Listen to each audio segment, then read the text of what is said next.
morning, YouTube. Well, today I'm in Blackfoot, Idaho, home of the Idaho Potato Museum, which ought to do my old friend Jim proud.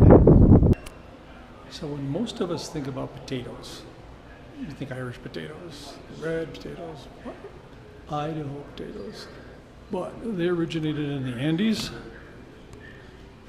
and came in many kinds of varieties. Matter of fact, I had a professor of anthropology who did his doctoral thesis on the potato market and the economy in the Andes, and dealt with all those different kinds of potatoes, and that's just a sample. So the Spanish took them from Peru to Europe, and they actually do have documentation of them arriving in Spain 1570. From Spain they spread out all over the place. Frederick the Great in Prussia thought they were very nutritious, made his people grow them, and of course the poor in Ireland eventually became so dependent on the potato that the potato blights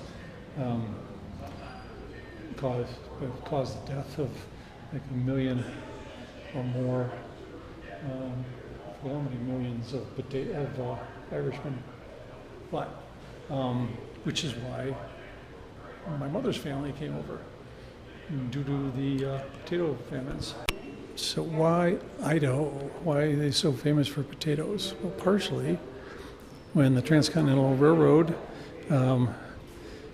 became complete at Promontory Point, about an hour by our modern time driving south of here, they were able to market the potatoes and ship them, but it's the climate is short summers, hot days, cool nights, great for growing potatoes. The soil is wind-blown volcanic, so it's a light soil, and then they do irrigation. So everywhere you go, you see that kind of stuff going on. All the different kinds of potato mashers, one potato racer. One point or another, I've used many different kinds of these.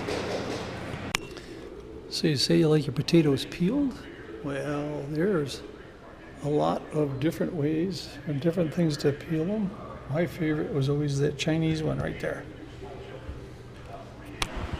And of course, no potato museum would be complete without Mr. Potato Head.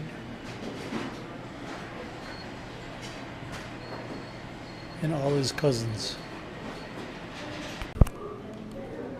So this is a very old potato digger. You'd lower this down, that spade would go down in under it, lift the dirt up, it'd go up these chains, shaking all the dirt off. And potatoes back here, come out the back and lay on top of the ground. And way back in the early 70s, one of my roommates worked on a potato farm, and their equipment was this, only on a much larger scale. So my friend doing it, their machine had that, like I said, bigger scale, did more than one row at a time. They had this kind of thing on it where they had to stand there and sort out potatoes from the big rocks. Basically, it was like that. It's still pushing down the side because you wanted the dirt and stuff to dry on it, and then they come back later, pick it up. And take it to a place for processing. And back in the 1800s, this would have been how they'd plant it. They'd have the bins of potatoes here, and somebody sitting here as the horse is drawing along, setting a potato in each one, and it would drop the potatoes down into the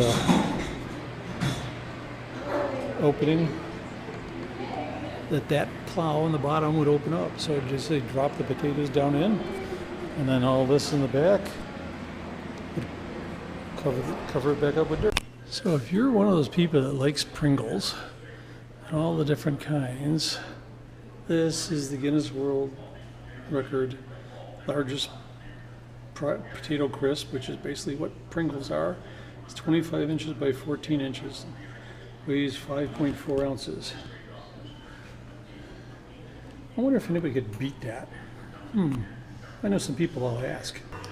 Okay, YouTube, that ends my visit to the Idaho Potato Museum, and hope you enjoyed it. If you get a chance to get up here, check it out. It's pretty cool stuff.